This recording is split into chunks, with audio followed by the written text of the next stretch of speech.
नमस्कार, ये हो गैलेक्सी प्रदेश न्यूज। शुरुआत में हेडलाइंस।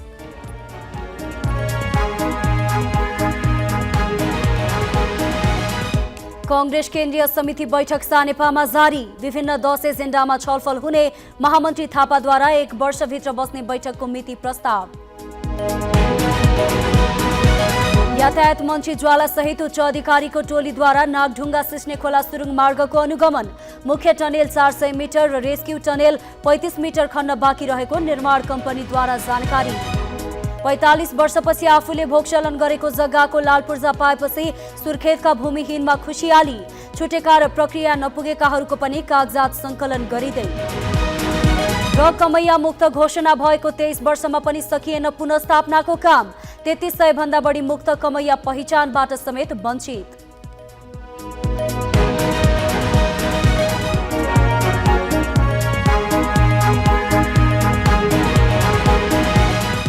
अब न्यूज विस्तारमा। नेपाली कांग्रेस केन्द्रीय समितिको बैठक बसिरहेको छ। ललितपुरको सानेपा स्थित नेपाली कांग्रेसको मुख्यालयमा सुरु भएको बैठकको सामाजिक सञ्जालमा प्रत्यक्ष प्रसारण पनि गरिएको छ। सभापति शेरबहादुर देउबाको प्रस्तावमा बैठकको प्रत्यक्ष प्रसारण गरिएको हो। 1 वर्षको अन्तरालमा बोलाइएको कांग्रेस केन्द्रीय समिति बैठकका लागि 10 वटा एजेन्डा तय गरिएको छ। पार्टीको आन्तरिक जीवन हुँदै राष्ट्रिय राजनीति अनि सरकारमा आफूहरूको उपस्थिति लगायतको विषयमा छलफल हुने भनिएको बैठकले नीति महाधिवेशन बारे पनि निर्णय लिने महामन्त्री विश्वप्रकाश शर्माले जानकारी दिएका छन्। शर्माका अनुसार यस बैठकमा नक्कली भुटानी शरणार्थी प्रकरणमा पार्टीका नेताहरूको संलग्नताको विषयलाई पनि उठाइनेछ। उक्त प्रकरणमा कांग्रेस नेता बालकृष्ण खाँड यतिबेला पूर्वपक्षका लागि थुनामा छन्।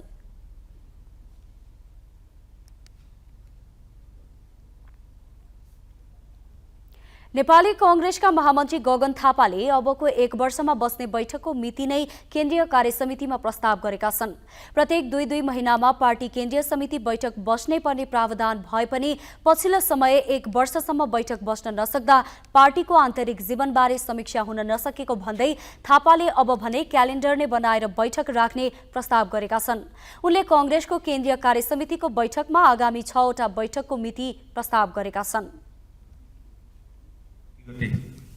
हामीहरू छौं। यो श्रावणबाटै सुरु भयो र अर्को असारको मसान्तसम्मको 1 वर्षको हाम्रो कार्यतालिका छ र यसलाई यहाँ प्रस्ताव गरिएको छ। यसमा तपाईहरुको सुझावहरूको अपेक्षा गर्छौं। केही टाइमलाइनहरुमा पनि कतिपय कुराहरू तपाईलाई व्यवहारिक नलाग्न सक्छ, त्यसमा पनि सुझावहरूको अपेक्षा गर्छौं। यसको आधारमा बैठक सकिँदै गर्दा यसलाई हामीले अन्तिम रूप दिएर त्यसपछि यसलाई कार्यालयले कार्यान्वयनमा लिएर जान्छ। अहिले पछि यो मैले राखिसके पछाडि साथीहरूले यहाँलाई वितरण पनि गर्नुहुन्छ। पहिलो केन्द्रीय कार्यसमितिको बैठक, विधानको व्यवस्था केन्द्रीय कार्यसमितिको बैठक प्रत्येक 2 महिनामा कम्तीमा पनि एकपटक बस्नेछ भन्ने छ र धारा 21 बमोजिम केन्द्रीय कार्यसमिति र धारा 23(5) बमोजिम केन्द्रीय कार्य सम्पादन समितिको बैठक बोलाउने भन्ने विधानको व्यवस्था छ। त्यसैले केन्द्रीय कार्यसमितिको सन्दर्भमा यो एउटा कार्यतालिका बनाएर जाँदै गर्दा सजिलो हुन्छ भन्ने भएर श्रावणको पहिलो महिना अहिले बैठक बस्यो। त्यसपछि प्रत्येक 2 महिनामा कम्तीमा एकपटक बस्ने भन्ने भएकोले त्योभन्दा अगाडि आवश्यकता भयो भने कार्य सम्पादकको बैठक बसिहाल्छ वा सभापतिले बैठक बोलाउने सभापतिको जिम्मेवारी अधिकार भएकोले बोलाउने कुरा भइहाल्छ। तर श्रावण महिनामा बसिसकेपछि असोजको पहिलो हप्ता, मङ्सिरको पहिलो हप्ता, माघको पहिलो हप्ता, जेठको पहिलो हप्ता, चैतको पहिलो हप्ता र जेठको पहिलो हप्तामा वर्षमा यति हामीले असारसम्मको समय सीमाको बैठकहरू यो अल्टरनेट महिनाको चाहिँ पहिलो हप्ता तोक्यौं र वर्षको कम्तीमा न्यूनतम 2टा बैठक चाहिँ काठमाडौँ उपत्यका भन्दा बाहिर गर्नुपर्छ भन्ने यहाँ हामीले प्रस्ताव गरेका छौं। भौतिक पूर्वाधार तथा यातायात मन्त्री प्रकाश ज्वाला सहित उच्च अधिकारीको टोलीले नागढुङ्गा सिस्नेखोला सुरुङ मार्गको अनुगमन गरेको छ। मंगलबार उच्च अधिकारी सहितको टोली लिएर नागढुङ्गा सिस्नेखोला सुरुङ मार्गको अनुगमन गर्न पुगेका मन्त्री ज्वालाले सुरुङ मार्गको 35 मिटर मात्रै ब्रेक थ्रो गर्न बाँकी रहेको भन्दै अबको 1 वर्षभित्र यातायात सञ्चालन गर्न सकिने बताए। यो आयोजनाले नेपालको समृद्धि र आर्थिक विकासमा ठूलो सहयोग पुग्ने उनको भनाइ छ। मन्त्री ज्वालाले थपिएको समय सीमाभित्र काम सक्न निर्माण कम्पनीलाई निर्देशन दिँदै कुनै व्यावहारिक जटिलता उत्पन्न भए सहजीकरण गर्न सरकार तयार रहेको बताए। सुरुङ मार्गको मुख्य टनेल करिब 400 मिटर र रेस्क्यू टनेल करिब 35 मिटर खन्न बाँकी रहेको सुरुङ मार्ग निर्माण कम्पनी स्वच्छन्द निर्माण सेवाका प्रमुख इन्जिनियर नारायण दुवाडीले जानकारी दिए। सुरुङ मार्गको 2076 कार्तिकमा शिलान्यास गरिएको थियो। यसको लम्बाई 6-8 किलोमिटर छ। यहाँ 9 मिटर चौडाइको मुख्य टनेल र 4 मिटर चौडाइको रेस्क्यु टनेल गरी 2 सुरुङ निर्माण भइरहेका छन्। 45 वर्षदेखि भोगचलन गर्दै आएको जमिनमा आफ्नो स्वामित्व नहुँदा पीडामा रहेका सुर्खेतका भूमिहीनमा अहिले खुसीको सीमा नै छैन। भूमि सम्बन्धी समस्या समाधान आयोग सुर्खेतले भेरीगंगा नगरपालिका 8 का 213 जना, गुर्बाकोट नगरपालिकाका 243 जना र पञ्चपुरी नगरपालिकाका 215 जना गरी हालसम्म करिब 1700 लाई लाल पूर्जा वितरण गरेपछि नागरिकको आँखामा हर्षको आँसु छाएको छ। गुर्बाकोट नगरपालिका 8 मैन तडाकी भद्रकाली पुन उमेरले 77 काटिन्, तर उनी 30 वर्ष छँदाबाट भोग चलन गर्दै आएको जमिनमा सुकुम्बासी झैँ जीवन बिताइन्। नापी भएको झण्डै 4 दशकसम्म पनि लाल पूर्जा हात नलागेपछि लाल पूर्जा आउने आश नै मारिसकेकी उनी अहिले खुसीले दङ्ग छिन्। हामीलाई त धेरै राम्रो भयो त, एक हात भए पनि त हामीले पूर्जा पायौँ। अनि हाम्रो अरूलो बरुलो भयो। हामीलाई कुनै ठाउँ गए पनि कुनै ठाउँमा गए पनि हामीलाई कुनै ठाउँमा जाँदाखेरि नै के पैसाको खाँचो होला, हामीले केही पनि त राखेर पनि हामी जान सक्ने, औषधि उपचार गर्न सक्ने पनि आज पुरा भयो। अब आजदेखि आनन्द गरी सुत्न पाइने भयो। 2035 सालमा बसाइसरी गुर्बाकोटमा अस्थायी बसोबास गर्दै आएकी नन्दकला देवी पुनको अवस्था पनि उस्तै छ। जीवनभर स्थायी लाल पूर्जा पाउन गरेको सङ्घर्ष अहिले आएर पूरा भएपछि उनले जितको अनुभूति गरिन्। 5 जनाको परिवार संख्या बढेर 18 पुग्दा समेत स्थायी बासको व्यवस्था नभएकी पुनले लाल पूर्जा पाएपछि छोराछोरीलाई सहज हुने बताइन्। पूर्जा नहुँदाखेरि अब पूर्जा पाइन्छ कि पाइन्न, अब के हुने हो जग्गाको भन्ने मात्रै। खुसी भयो नि पूर्जा पाएको त थाहै भयो। आफ्नो जग्गा अहिलेसम्म जोतभोग गरेर जग्गा आफूले पाइयो, राम्रो खुसी भएको छ। यी 2 परिवार मात्रै होइन, भेरीगंगा नगरपालिका, गुर्बाकोट नगरपालिका र पञ्चपुरी नगरपालिकाका करिब 1700 घर परिवारमा पनि पुनको जस्तै खुसी छाएको छ। करिब 58,000 व्यक्तिलाई पूर्जा वितरण गर्ने तयारी गरेको भूमि सम्बन्धी समस्या समाधान आयोग सुर्खेतले हालसम्म सुर्खेतका करिब 1700 बढीलाई स्थायी पूर्जा वितरण गरिसकेको छ। सुर्खेतका विभिन्न स्थानमा 2040 सालमै जग्गा नापजाँच गरिसकिएको भए पनि स्थायी पूर्जा वितरण गर्न सकेको थिएन। केही जग्गाको श्रेष्ठता लागू भइसकेको र पूर्जा मात्र बन्न बाँकी रहेको अवस्थामा काम रोकिने गरेको थियो। तिनै परिवारलाई अहिले लाल पूर्जा दिएको हो। पूर्जा वितरणको हामीले अहिले आजको मितिसम्म गर्दाखेरि 1200 भन्दा बढी हामीले सुर्खेत जिल्लामा बाँडिसकेका छौँ। त्यो पनि अब नेपाल सरकारको पूर्जा बाहेक व्यक्तिहरूलाई दिएको पूर्जा। यो आर्थिक वर्षमा 1500 भन्दा बढी नै पूर्जा चाहिँ हामीले बाँडेको चाहिँ स्थिति छ। भूमिहीनलाई लाल पूर्जा उपलब्ध गराउन पहल गर्दै आएको उपप्रधानमन्त्री तथा रक्षा मन्त्री पूर्णबहादुर खड्काले भूमिहीनको समस्या समाधानको काम सुरु हुनु सुखद भएको भन्दै अब कोही पनि भूमिहीन हुनु नपर्ने गरी काम गर्न आयोगलाई निर्देशन दिएका छन्। लाल पूर्जा, जग्गाधनी पूर्जा, जग्गाधनीको हातमा पुग्न बाँकी भएका कामहरूलाई यो पहिलो चरणमा सम्पन्न गर्ने अभियान अहिले आयोगले गरिराखेका छ। यो सबै काम सकिसकेपछि त्यसपछि यो पूर्जा तयार गरेर पूर्जा वितरणको कामलाई अझ तीव्र गतिमा अगाडि बढाउनको लागि नेपाल सरकारको तर्फबाट, सङ्घीय सरकारको तर्फबाट, राजनीतिक दलहरूको तर्फबाट, प्रदेश सरकारको तर्फबाट, जनप्रतिनिधिको तर्फबाट हामीले जे सहयोग गर्नुपर्छ, जस्तो हामीले काम गर्नुपर्छ त्यसका प्रति पूर्ण रूपमा प्रतिबद्धता व्यक्त गर्दै सबै दाजुभाइ दिदीबहिनीहरूलाई बधाई दिन चाहन्छु हामी सबैको तर्फबाट। आयोगले सुर्खेतमा छुटेका तथा प्रक्रिया नपुगेका जग्गाको कागजात सङ्कलनका काम पनि सुरु गरेको छ। जिल्लाका अन्य पालिकाहरूमा पनि भूमिहीनलाई पूर्जा बाँड्न आवश्यक प्रक्रिया अघि बढाइएको छ। आयोगले प्राविधिक कर्मचारी मार्फत अन्य स्थानीय तहमा हाल जग्गाको विवरण सङ्कलन, नापजाँच र तथ्याङ्कको रुजु गरेर लाल पूर्जा वितरण गर्दै आइरहेको छ।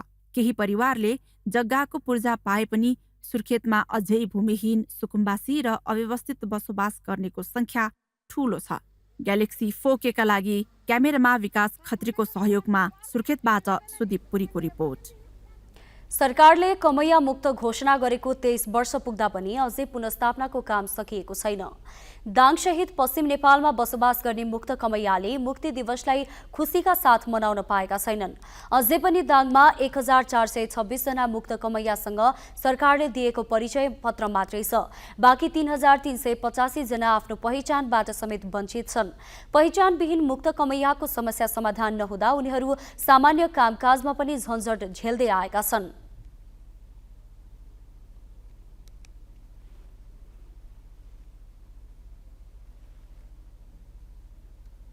चाहिँ अब यति 15-16 वर्ष बितिसक्दा पनि हामी छुट कमैयामा परेको हुनाले तर सरकारले चाहिँ मुक्त कमैया भइसकेका छन् भन्ने कुरा गरिसकेको हुनाले हामी छुटमा परेको हुनाले हाम्रो चाहिँ समस्या धेरै नै छ। हजुर त्यसमा चाहिँ हामी एउटा कुनै आधार कार्ड पाए पनि हामीले चाहिँ कुनै व्यवसाय गर्नलाई ढिटो छिटो राख्न पाइन्थ्यो होला, तर अहिले हामीले चाहिँ कुनै कृषि उसमा अरू चिजमा चाहिँ ढिटो राख्न पाउँदैनौँ। त्यही भएर हामीलाई धेरै समस्या छ।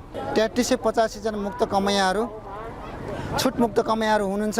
उहाँ वनको साइडमा खाली बुट्यानी झारीमा बसिराख्नु भएको छ र कोही गुठी कोही स्कुलको नाममा रहेको जग्गामा बसिराख्नु भएको छ र उहाँहरूलाई व्यवस्थापनको लागि सरकारले पटक पटक उहाँहरूको लगत लिने भन्ने कुरा गरिरहँदा पनि अहिलेसम्म खाली मुखले भन्ने मात्रै काम भइरहेको छ। उहाँहरूको पुनर्स्थापनाको लागि लगत लिएर उहाँहरूलाई परिचय पत्रको व्यवस्थापन समेत अझै भएको छैन। त्यसले गर्दाखेरि अहिलेसम्म 3862 पुरै टोटल गरेर 3862 मुक्त कमैयाहरूले पुनर्स्थापना लिनुपर्ने पुनर्स्थापना पाउनुपर्ने, तर अहिलेसम्म सरकारले त्यहाँहरूलाई व्यवस्थापन गरेको छैन। बसोबास र भोगचलन गर्दै आएको जग्गाको स्वामित्व हस्तान्तरण नहुँदा उनीहरू समस्यामा छन्। जिल्लाका 705 मुक्त कमैयाले जग्गाको लालपूर्जा पाएको र 17 जनाले आफ्नो जमिन चिन्ह समेत पाएका छैनन्। 29 जना मुक्त कमैयाको जमिन नदीको किनार र बगरमा छ, जहाँ बसोबास गर्न कठिन छ। जिल्लाका 14 स्थानमा मुक्त कमैया अझै शिविरमा छन्। यता परिचय पत्र पाउन छुटेका मुक्त कमैयाको लगत सङ्कलनमा सरकारी निकायको चासो छैन। तत्कालीन शाही सरकारले 2057 साल साउन 2 गते मुक्त कमैया घोषणा गरेको थियो, तर मुक्त कमैयाको पुनर्स्थापनाको काम भने समयसँगै ओझेलमा पर्दै गएको छ। नवलपरासी पश्चिममा करिब 2200 बिघा जमिनमा केरा उत्पादन हुँदै आएको छ। जिल्लाका 1500 किसानले वार्षिक 1 अर्ब 5 करोड बढीको कारोबार गर्दै आएका छन्। तर उत्पादन गर्ने समयमा पर्याप्त सिंचाई, मलखाद, औषधि लगायतको व्यवस्थापनमा सरकार कमजोर छ। यसअघि उखु खेतीबाट बक्यौता नउठेपछि वैकल्पिक पेसाको रूपमा किसान केरा खेतीमा लागेका थिए, जसमा पनि उत्पादनमा मूल्य समयमा नपाउँदा किसान चिन्तित छन्। जिल्लामा 65 जना किसानको करिब 3 करोड बक्यौता बाँकी छ। पुर गाउँपालिका 8 का 80 वर्षीय किसान चन्नर टेवर मध्याह 12 बजेको घाममा पनि श्रीमान श्रीमती मिलेर केराको बिरुवा गोडमेल गर्दैछन्। करिब 3 बिघा क्षेत्रफलमा केरा रोपेका चन्नरले केरा गोडमेल गर्न नगद नभएकै कारण आफै बारीमा पुगेका छन्। वृद्ध किसानको पसिनामाथि केरा व्यवसायीले खेलबाड गरेकै कारण केरा बेचेको 2 लाख भन्दा बढी रकम 2 वर्षदेखि बक्यौता रहेको छ। केरा खेती क के ना मेहनत क के केरा बेचनी, आज तक हमार पैसा नहीं मिलल।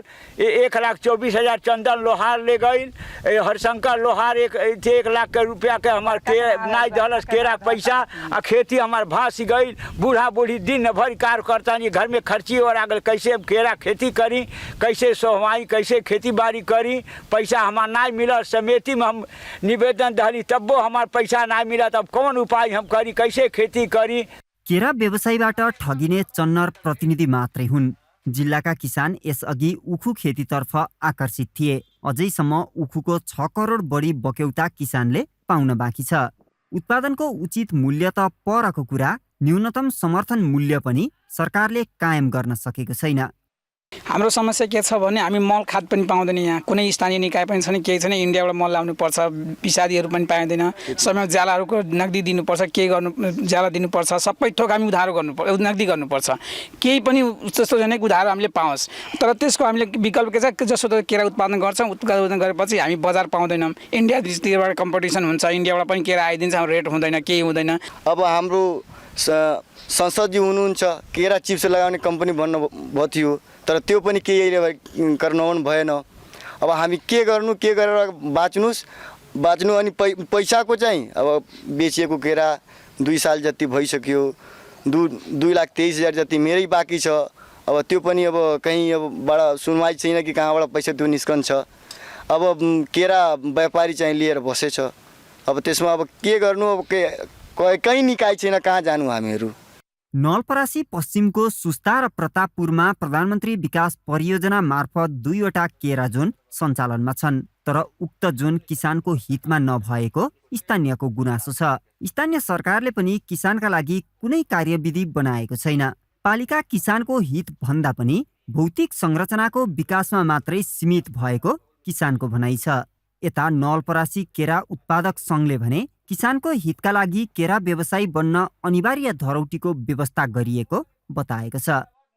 जुन बिचौलिया केरा व्यापारीहरू छन् तिनीहरूलाई 1.5 लाख भन्दा माथि धरौटी राख्न लगाउने र यिनीहरूले जुन बीचमा अलिकति ठगी प्रवृत्तिमा दर्जन खपलाबाजी गर्ने जुन प्रवृत्ति थियो त्यसलाई पनि अन्त गर्नको लागि हामी तौल प्रणाली लागू गरेको छौँ। यो तौल प्रणाली लागू भयो र यो धरौटी लागू भयो भने यो विगतका दिनहरूमा जुन किसिमको बाँकी पैसाहरू बाँकी रहेको थियो त्यो पैसाहरूले बाँकीबाट कमसेकम त्यो घट्छ र यो जुन ठगी प्रवृत्ति थियो त्यो ठगी प्रवृत्तिको पनि अन्त हुन्छ र यस क्षेत्रमा रहेको बिचौलिया व्यापारीहरूलाई कमसेकम एउटा नियन्त्रणको परिधिभित्र राख्न सकिन्छ। म नेपाल सरकारसँग र यस क्षेत्रका सांसद, वडाध्यक्ष, सदस्य, गाउँपालिका अध्यक्ष, जिल्ला समन्वय समिति, जिल्ला प्रशासन, इलाका प्राधिकारले सम्पूर्ण सम्बन्धित निकायहरूलाई म अनुरोध गर्न चाहन्छु। केरा उत्पादनका लागि आवश्यक बिउ बिजन, मलखाद, श्रमिक लगायतका सबै कुरा नगदमा किन्नुपर्छ, तर आफ्नो उत्पादन भने उधारोमा बेच्नुपर्ने बाध्यताबाट किसान चिन्तित छन्। कृषि प्रधान देशमा कृषकले सधैँ पीडा मात्रै पाइरहँदा राज्य भने मौन छ। किसानको फसेको रकम यथाशीघ्र उपलब्ध गराउने वातावरण तयार गर्न राज्यको गम्भीर उपस्थिति आवश्यक देखिन्छ। ग्यालेक्सी फोकेका लागि नवलपरासी पश्चिमबाट सरोज धितालको रिपोर्ट। हामी ग्यालेक्सी प्रदेश न्यूजको अन्त्यमा छौं। जाँदै हेडलाइन्स।